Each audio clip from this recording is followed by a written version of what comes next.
now our next presentation is also from India. Mansi Sharma, she is senior research fellow, Department of Gandhian and Peace Studies, Punjab University, and as well as she is also international moderator and lawyer, and a board member of GPLT, Global Peace Let's Talk UK, and she will present on the topic on feminism from the Gandhian lens, which is very important from Satyavani madam, where she left that thing, the last slide on Gandhi.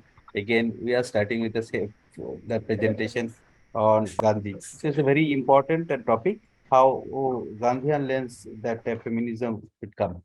Over to Mansi.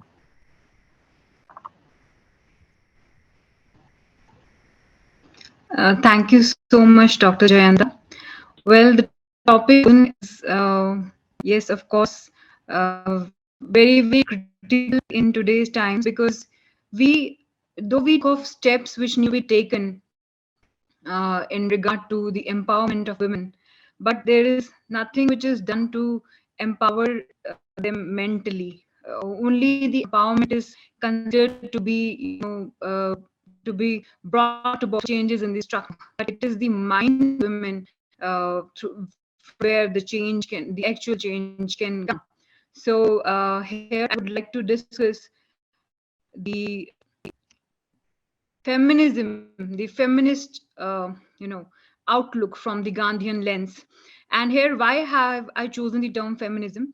Uh, to begin with, yes, as already introduced, I'm working as an international mediator and a lawyer, and my mediation approach is and my mediation approach has always been Gandhian. Why Gandhian? Because the Gandhian ideas are very feminine in their essence, though not feminine in the sense which the extreme feminism appears in today's times, but feminine in the sense of the basic understanding of feminism that we have from times immemorials.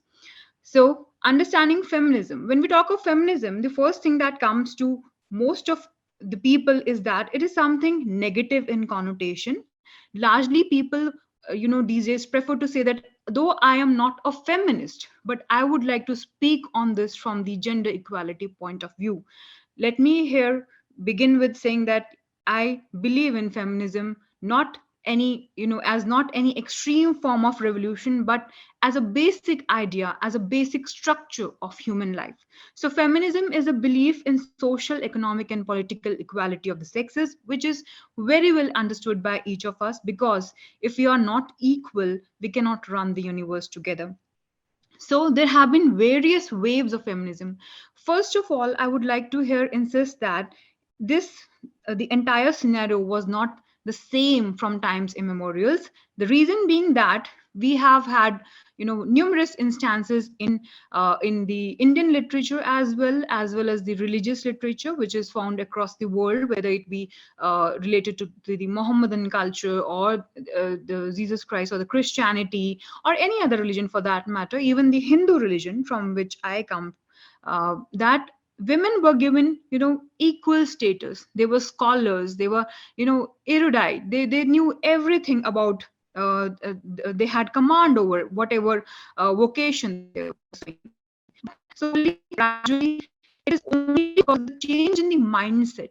Yes, the games are played through minds, and that is why I want you to look at feminism from the Gandhian lens because it will give you a better perspective of how gender equality, rather gender equity, is necessary in today's times. So, feminism, the way I'm approaching it, is the basic idea of having both men and women as equals. There have been various waves of feminism, which most of us are aware of. The first wave came around 1848 and 1920, wherein largely the political rights were, were seeked by the women because you see, it was somewhere in uh, 1800s, wherein 1860 probably, wherein the in Africa and even in America, there were movements against apartheid and black men, which is of course a racist term used for people of different color. They were given their right as in to vote and that we owe to the contribution of Martin Luther King in America, in the United States of America. But here, women, they vehemently advocated for their own rights and said that if you can give men such rights, why not? White women, why are they kept away from these political scenario? So this in itself was very controversial. So first wave related to the political rights. The second wave came, it was more about economic rights through legal mechanisms. It can be like getting equal pay for equal work. So these and getting equal opportunities as men. The third wave, which is currently running from 1991 onwards, is a mixture of various kinds of feminisms, wherein the feminist approach or the gender equality approach is seen from different perspectives, whether it be psychological, whether it be psychosocial, whether it be Marxist. So herein, feminism is the reasons for gender equality are observed through various lenses. So here, coming to what feminism would mean to Gandhi. So when I say the basic idea is equality, the Gandhi wanted similar rights for men and women both. The day a woman can walk freely on the roads at night, that day we can say that India has achieved independence. So here I would insist that Gandhi, looked at women as companions of men. They were gifted with equal mental capacities. Though here he did not insist that the women have similar or equal physical capacities, which is perfectly all right, because nature creates various beings in different forms, and each one of us has different speciality. So here, when I talk about Gandhian feminism, yes, it does give them rights as human beings, but it does not insist that women need to be similar to what men are experiencing in different forms. So here the idea is to respect what women are, to respect them for being different also, rather than treating them as somebody inferior to men. So the Gandhian feminism focuses on gender equity more than equality. Why am I using this term equity? Because here the biological differences are accepted and as well as celebrated, because there is uniqueness in every individual, which we need to understand. See, even if we talk about women, there are different kinds of women. There are different women with different hairstyles, with different forms, with different dressing sense. So when they are to be celebrated for their differences, for their uniqueness, why not celebrate the gender for being different? We need not pressurize women into becoming anything which they do not wish to. For that matter, even men should not be pressurized into becoming what they are not willing to be. So this is the basic idea of Gandhian feminism, that let women be. Then education here, an instance from Gandhi's autobiography comes to my mind, wherein he was married at a very early age, at the age of 13, and he kept on, because he had this privilege in a patriarchal society of educating himself, he kept on insisting that his wife should also be educated. Why? Because education is empowerment. Through education, you're aware of your rights. So when we talk about ancient times in the Indian context, there were no crimes against women, largely as in form of discrimination, because there was no sati pratha.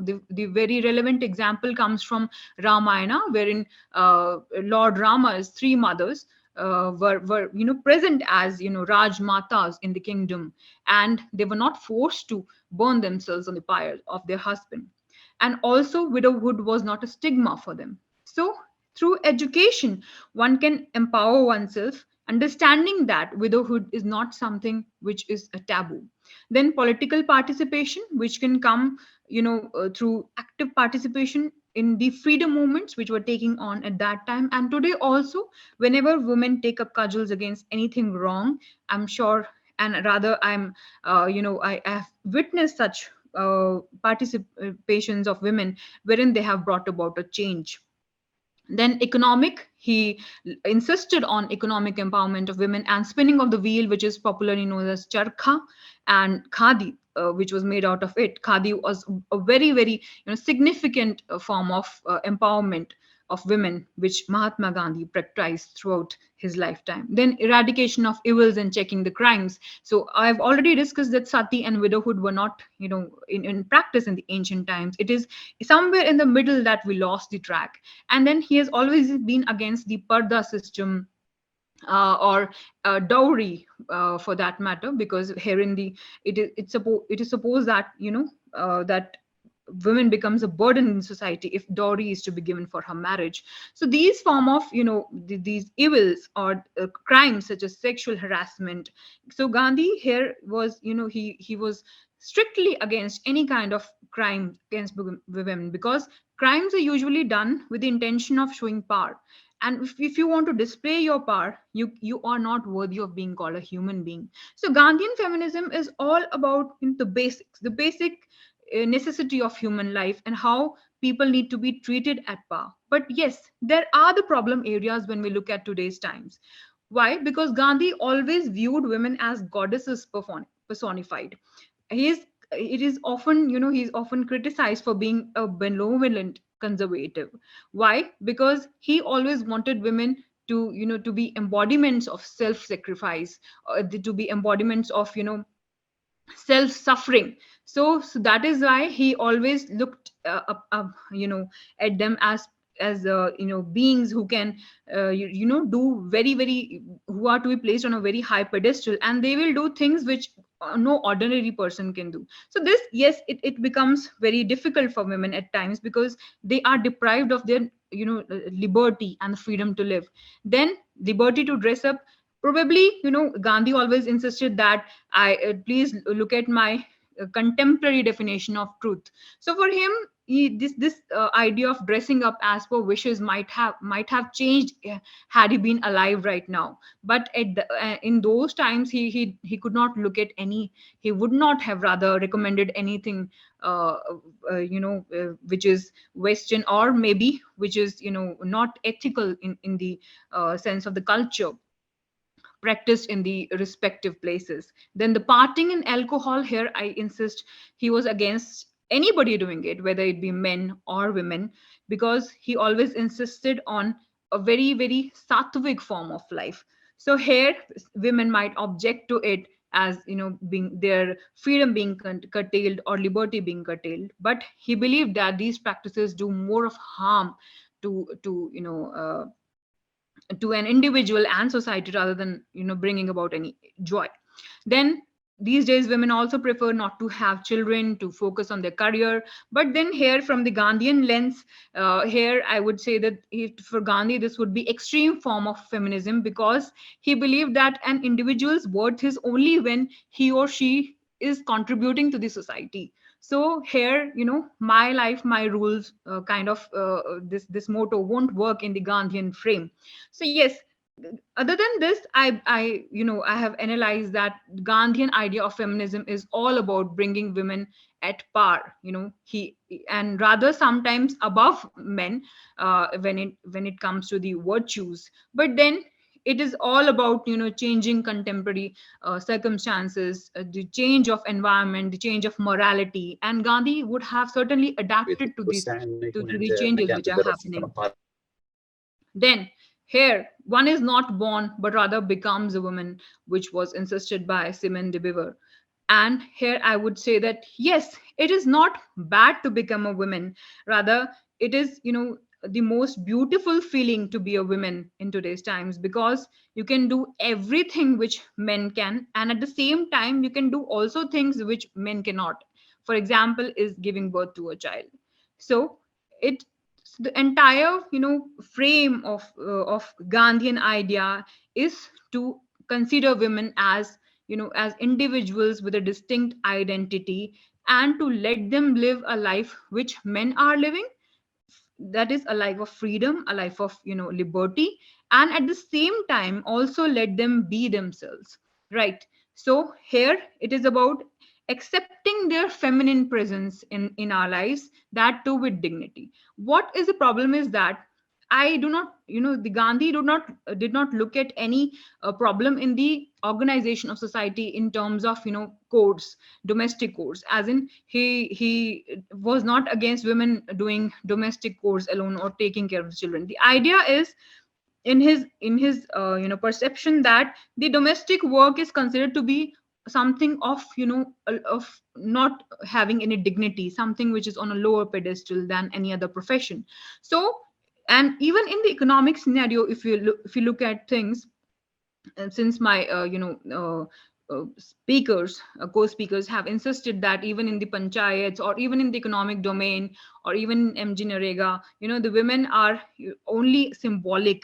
They have only symbolic presence, and rather it is men working on their behalf. Yes, women should come forward and not see out of any pressure, but out of their own will.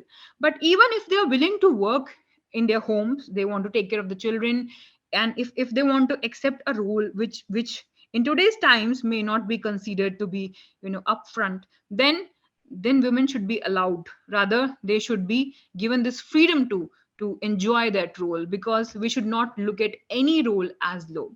Rather, in form of mothers, they are creating a better society. They are laying the foundation of the world, and in fact of universe, because they are giving values to their children. Here I would also insist that Gandhi called his Satyagrah and Sarvodaya as based on feminist values. Why? Because women, he believed, have more inclination towards truth and non-violence. So therefore, to bring about a change in the entire scenario, what needs to be done is to bring about a change in the perception of men and women both.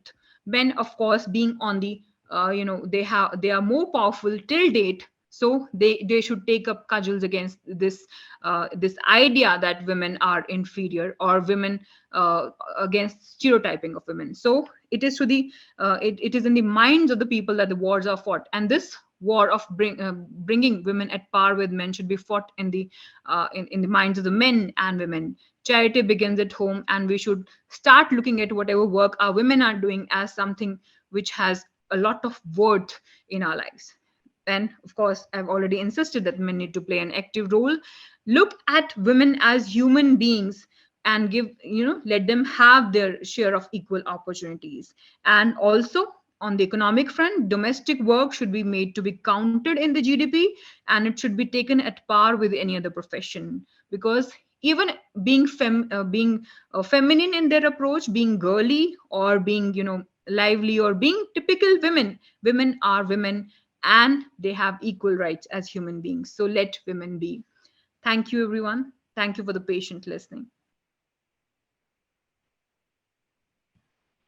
Excellent, excellent. I mean, um, mostly we discuss about so many other things on gender equality with data and statistics and measurement indicators, but this is something different, which is more quality ingredient and very insightful thought. And yeah, Gandhian thoughts are still relevant to every aspect, and this is one of the area. So it's very interesting, and as I'm sure all the uh, participants who are listening, they got a lot of insight about the Gandhian thought. So thank you very much, Manosi, for Thank you, sir. uh, Thank you. joining us. And I'm sure Nikki is also listening, and she will feel very proud for that. That yes, all of us in the same board of global peace. Ha- Let's talk. Thank you. And yeah, and thank you once again.